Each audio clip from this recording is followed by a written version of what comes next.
balance is $21.41. This call is from a correction facility and is subject to monitoring and recording.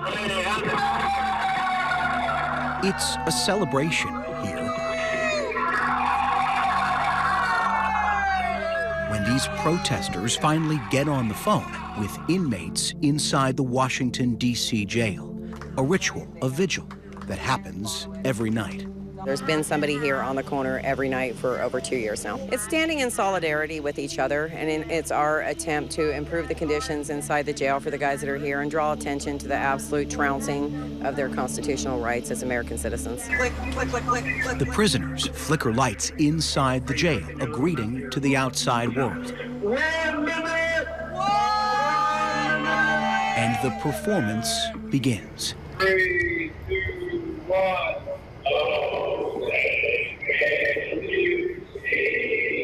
Singing along with these protesters are men and women imprisoned for their roles in the January 6th attack on the United States Capitol.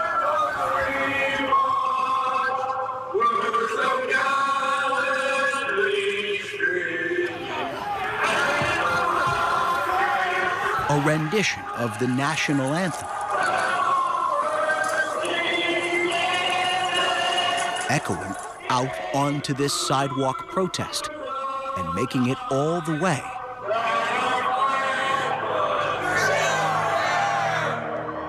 to begin some of former President Donald Trump's campaign rallies.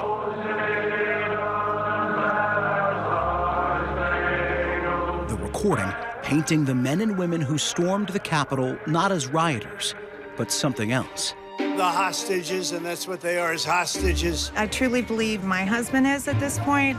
You know, he is a hostage. He's done his time.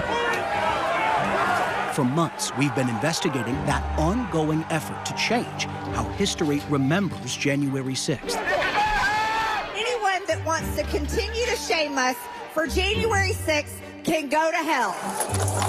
A campaign to rebrand a violent attempt to stop the peaceful transfer of power. Get back!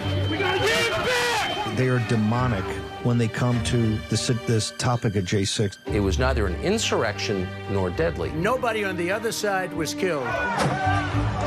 What we found is a story about January 6th that did not end that day.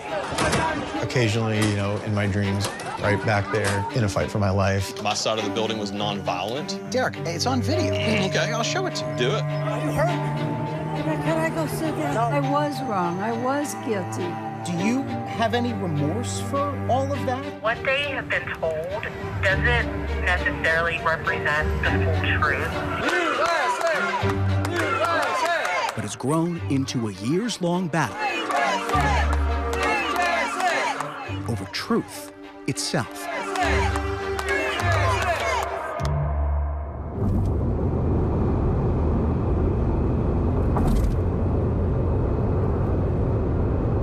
Coal country and Trump country are one and the same. You can't have one without the other. We don't want to live anywhere else. We'll live here and be left alone. It's been about 2 years since Derek Evans got out of prison.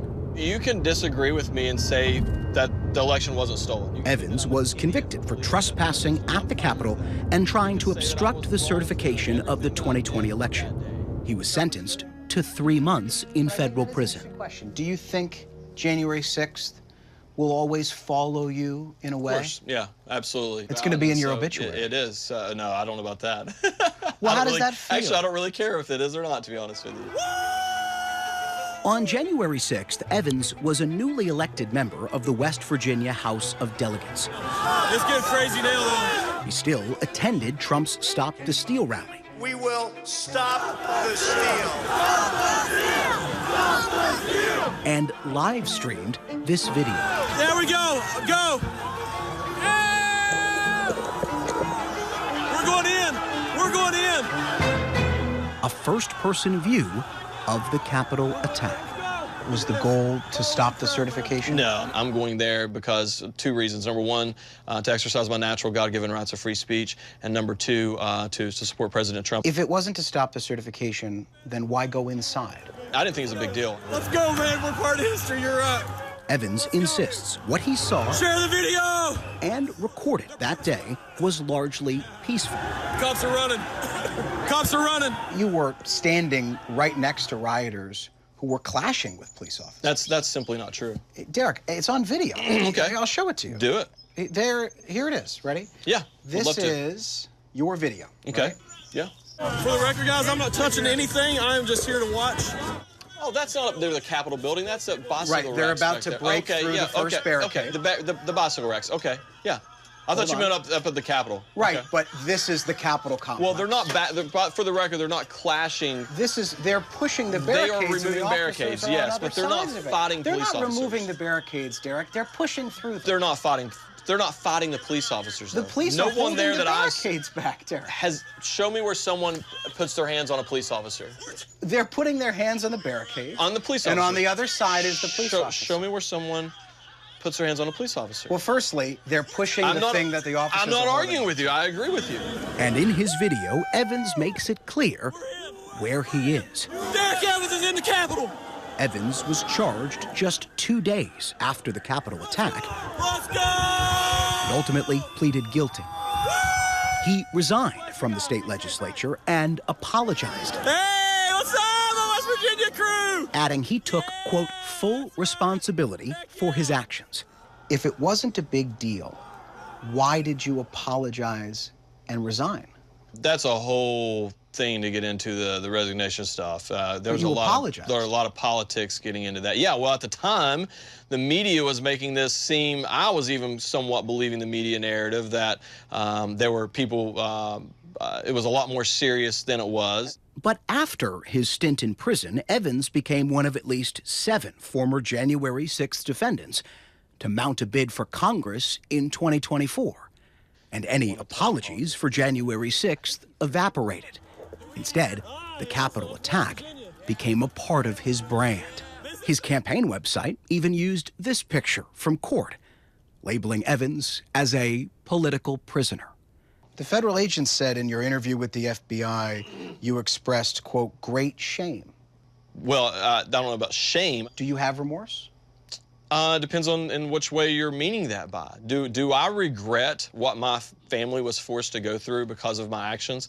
Absolutely. Evans lost his primary this spring. Stay strong, never give up. In prison is where Pam Hemphill of South Carolina got these letters, thousands of pages of fan mail from Trump supporters. We're telling them that Trump's not leaving office. Just as Derek Evans did. Trump is not leaving our office. He's staying right here with us. Hemphill shot her own video at the Capitol on January 6th.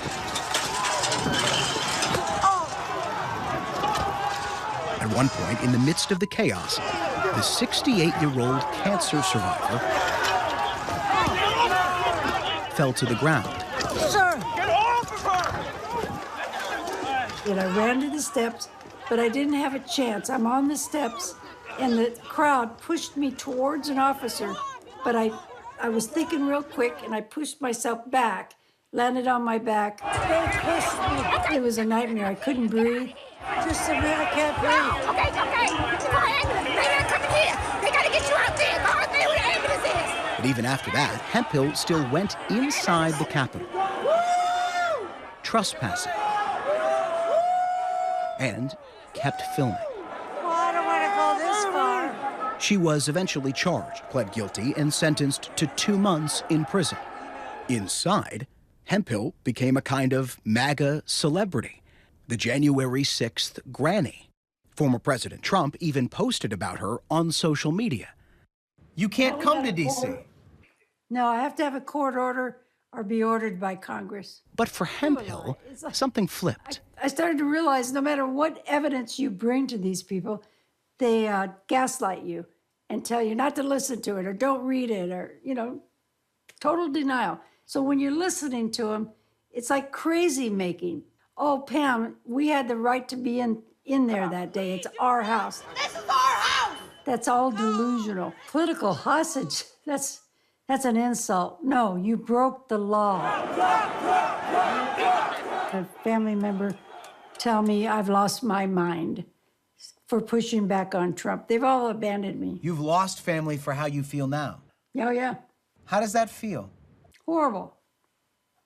I mean, they are willing today to give up their own family for Trump. That's unheard of. It's crazy. I was wrong. I was guilty. But Pam Hemphill is an outlier. Of the nearly 1,500 people charged in connection with January 6th, dozens have embraced their roles that day. Jeremy, welcome back to Cowboy Logic. Calling into right-wing media programs from behind bars. Hey, everybody, welcome back. One inmate even had a podcast he used to host from inside jail, titled Political Prisoner. I'm thinking starting real soon here. As we sat with Pam Hemphill, we got a surprise phone call. I'm putting on my microphone here because, I wasn't expecting your call. From someone still in prison.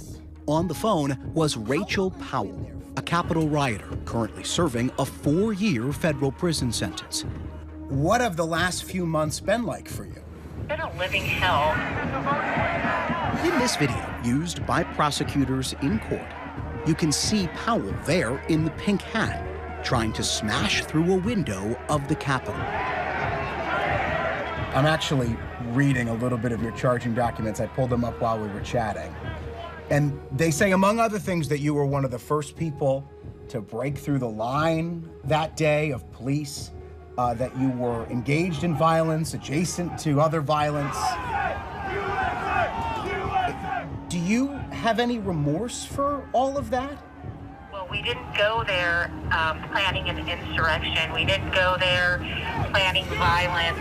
And the police attacked us first. Hey guys, I've been in the other room. Listen to me. And charging documents also show Powell used a bullhorn. You can drop down into a room underneath it. Shouting to fellow rioters detailed directions of the Capitol's floor plan. And one to the right. She could be heard saying this. People should probably coordinate together if you're going to take this building. And prosecutors say that is Powell, with her pink hat, outside one of the entrances to the Capitol's west side. Where she is standing is about as close as you could get.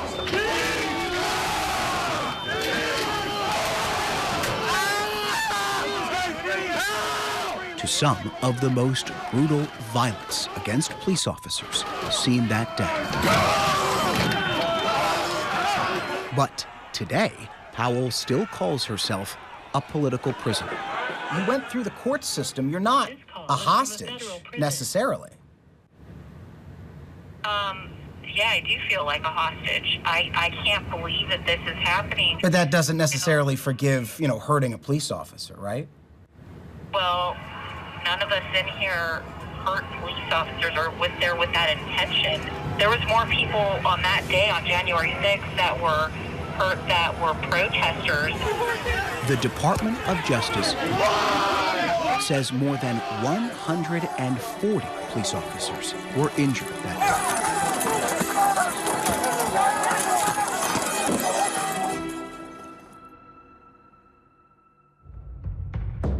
Coming up, one of those Capitol police officers still reliving the attack. I'd been standing in full riot gear. Responds to those lies about January 6th. And what Donald Trump is promising rioters if he gets elected in November.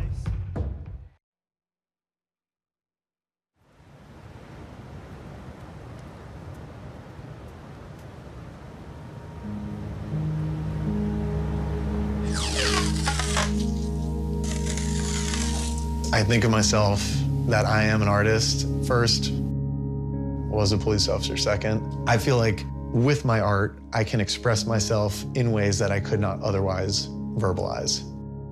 This is a very popular print. Painting is how Winston Panjan copes. I've been holding on to it, and so when I'm creating, it's letting go. What he's been holding on to They moved with me from D.C. is the trauma of January 6th. And that's where the violence occurred. Winston was a Capitol police officer that day. Some parts of that day are still a blur, but some parts are really crystal clear. I remember hearing radio calls of officers yelling for help, that the line had been breached. They sounded panicked and like they really needed help. So in my mind, that was one of the first indicators, hey, maybe this is not just a normal protest. He and his team, dressed in full riot gear, then rushed to the Capitol's west front, the site of some of the most brutal violence against police officers seen that day. We were so outnumbered. There just were not enough of us. We had all started, to fight with this mob, get pulled in different directions, trying to protect different windows and doors. Before I knew it, I was punched in my face, and I was knocked on my back. My helmet came down, and it felt like someone was on top of me, and I couldn't see anything. And I remember just thinking, I have to protect my gun. What were they saying to you? They were saying all sorts of things like President Trump sent us. We don't want to hurt you, but we will. I can see in your eyes it's hard to relive this. It's hard to relive and talk about moments like this, but I had that moment right there that I might die right here on the steps of the U.S. Capitol. Rioters injured roughly 140 police officers, making it one of the most violent days for law enforcement in recent U.S. history. I'm still occasionally, in my dreams, right back there in a fight for my life. Are you worried that never goes away? I am, I guess, yeah. 4 officers who responded to the Capitol attack have since died by suicide. Officer Brian Sicknick suffered multiple strokes hours after he was pepper sprayed by rioters. The D.C. medical examiner ruled he died of natural causes, but said his experience on January 6th played a role in his condition. Dozens of others like Winston have invisible scars that may never fully heal. Is that you? That is a self-portrait of me that I did from a photo taken of me that night. I'd been in riot gear for, at that point, probably almost 12 hours. I just remember being thankful that I was going home. This is my Congressional Gold Medal. Winston went back to work soon after and was there serving on the Capitol Police Force as the memory of January 6th began to be politicized. He's since left law enforcement. Right after January 6th, it seemed like everybody was on the same page. This is not okay. And then very quickly, the narrative shifted. And that was really difficult to see. We showed Winston what Derek Evans, a convicted Capitol rioter and former congressional candidate, told us about January 6th. Do I think that anyone should be fighting police officers? No, I do not. I think it's wrong to do that. The police officers are the ones that really started the whole violence over there. Oh, come on, nothing. It's not true at all. We were there protecting. We were there to hold a line. We're not pushing back unless we're pushed on first. So it's completely ridiculous. I'm glad he acknowledges that police should not be attacked. It seems like there's a very basic level of understanding there, perhaps. Multiple accused January 6th rioters have put forward defenses claiming they were incited to violence by police. None have been successful in court. It's so dismissive. It's so disrespectful. He says one more thing that I was going to leave it there, but he says one more thing. If you want to believe that these police officers did no wrong for the first time in history, that's fine. I think it's interesting that you're taking somewhat of an anti-police stance. Well, when I sort of am, absolutely. So they say back the blue lives matter, until they don't. You could say they were violent for whatever reason, they were caught up in the crowd, but then to not grow up and say, look, what happened was wrong, what I did was wrong, and I am sorry. That's where, how can we forgive them. This is the most volatile, complex, dynamic, and dangerous threat environment that I've experienced in the 40 years that I've worked in law enforcement and homeland security. John Cohen is an ABC News contributor and former counterterrorism official for the Department of Homeland Security, whose job it was to track threats emerging at home in the immediate aftermath of January 6th. What we saw on violent extremist forums and in other platforms where anti-government groups tended to communicate is the belief that January 6th was the beginning. It wasn't the culmination. It's misinformation about the Capitol attack that now worries Cohen the most. When you have mainstream figures in politics or the media mimicking the same narratives we're seeing on terrorist or violent extremist forums, then that creates the perfect storm for violence. And the more people that consume and believe those narratives, the higher the likelihood we will see violence.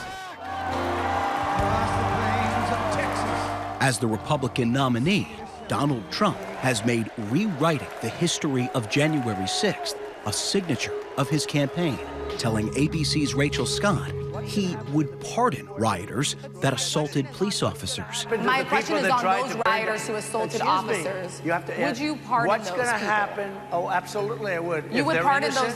If they're innocent, I would pardon them. They've been convicted. And by the way, a Trump pardon is exactly what convicted Capitol rioter Rachel Powell told us she's waiting for behind bars. If Trump gets in, he's promising us a pardon, and this call is from a federal prison.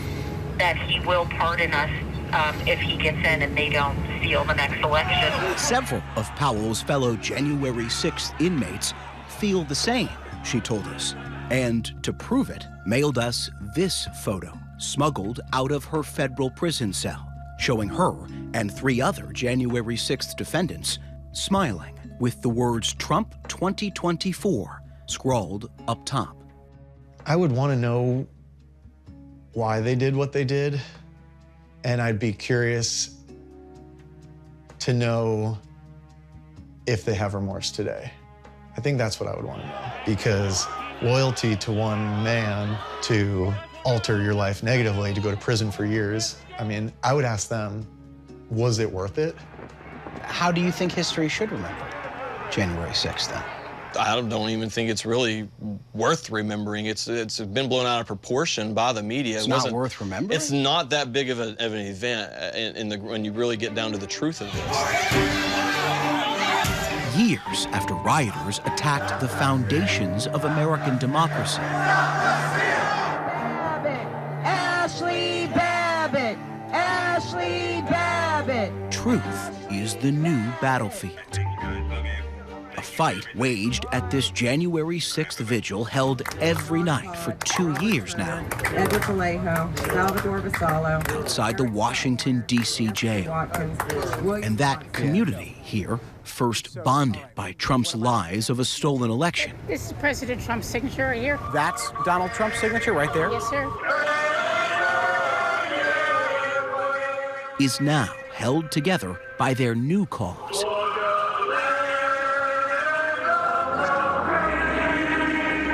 A campaign to alter history itself.